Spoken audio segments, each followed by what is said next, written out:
صرف تم، اریبہ فاطمہ آفیشل۔ ان تینوں کا آج آخری پیپر تھا۔ پیپر دینے کے بعد وہ ہنستی مسکراتی کالج سے باہر نکلی اور گول گپے والے کے پاس جا کے گول گپے کھانے لگی۔ تینوں ہنستی مسکراتی گول گپے کھانے میں مگن تھیں۔ صبا، ہیرا اور مونا تینوں کالج فرینڈز تھیں۔ اچانک گول گپے کھاتے کھاتے صبا کی نظر سڑک کی دوسری جانب اٹھی۔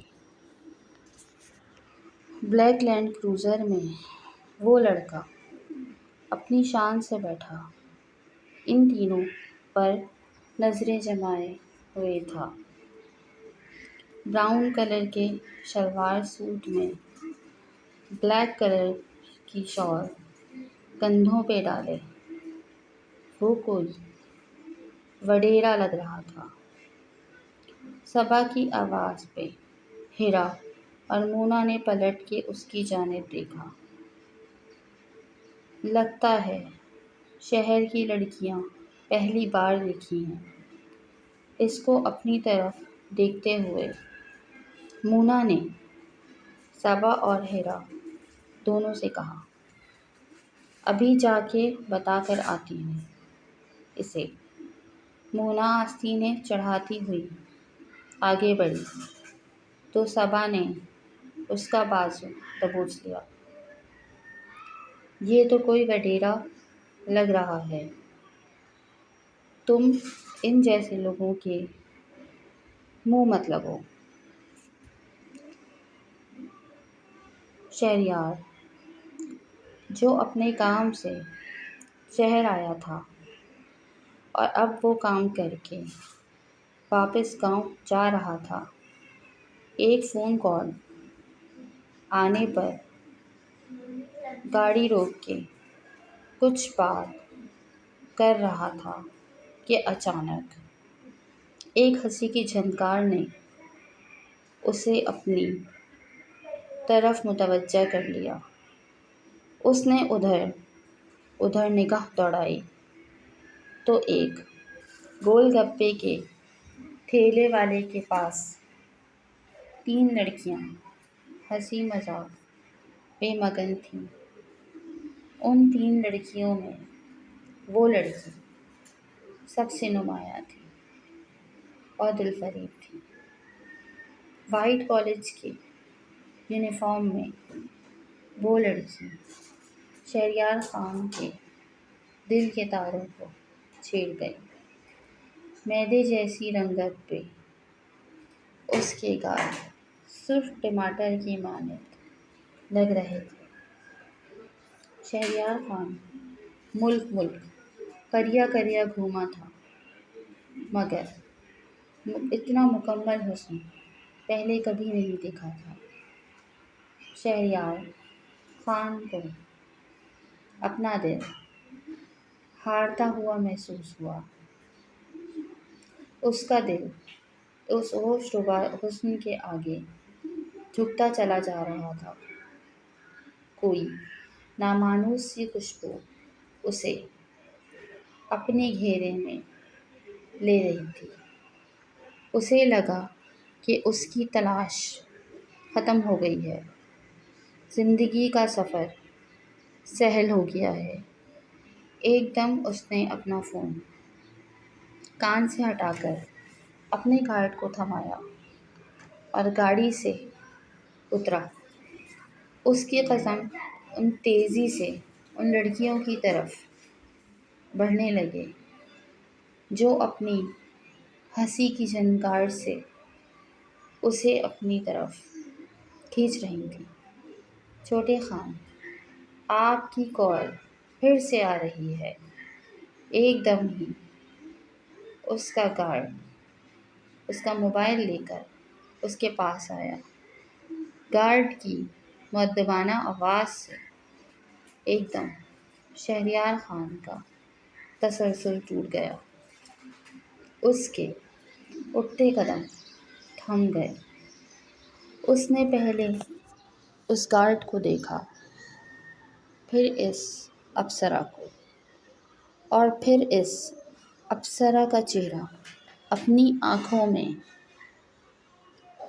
بسائے وہ گاڑی کی طرف بڑھا۔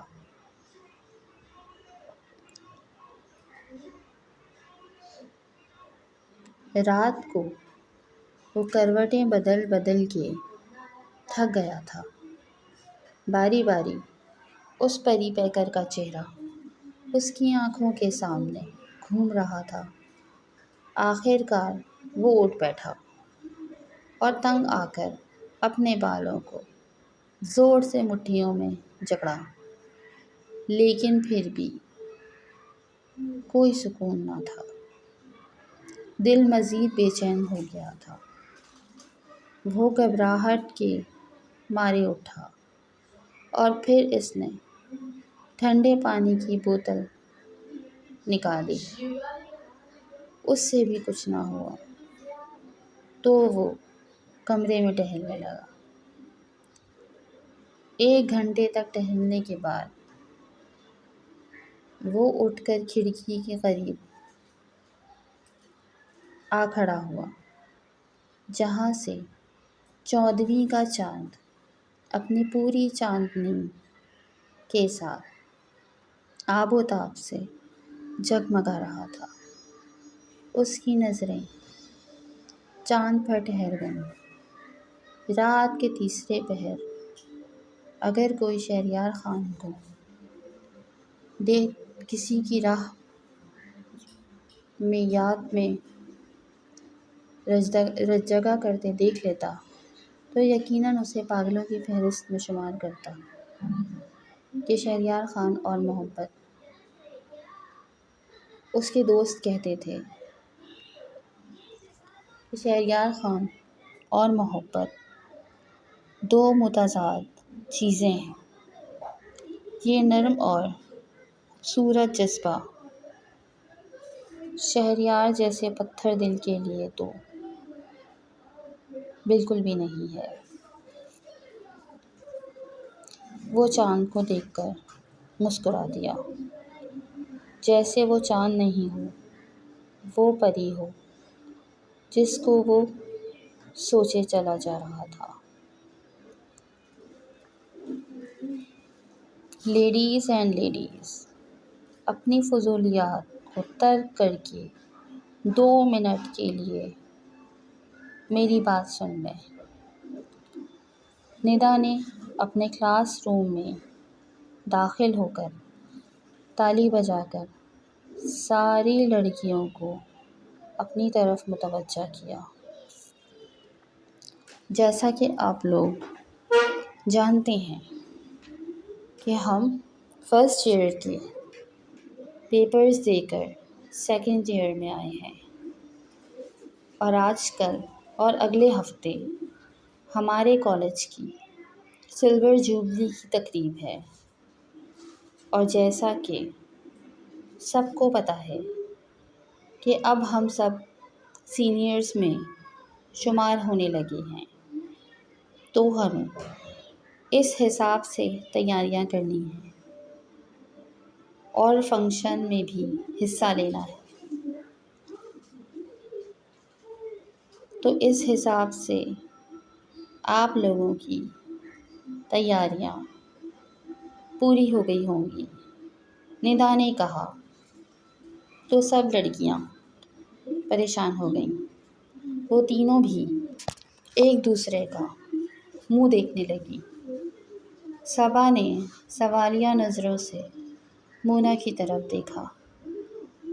ہاں، میری تیاری تو پوری ہو گئی، بس سوٹ کے ساتھ میچنگ کے جھمکے لینے ہیں، مونا نے جواب دیا۔ میری بھی ہر چیز ریڈی ہے، بس پارلر کا چکر لگانا ہے۔ سوچ رہی ہوں فیشیل کروا لوں اور بال بھی سیٹ کروا لوں تاکہ میں بھی فریش لگوں، صبا نے بتایا۔ ان دونوں نے ہیرا کی طرف دیکھا تو وہ سب سے زیادہ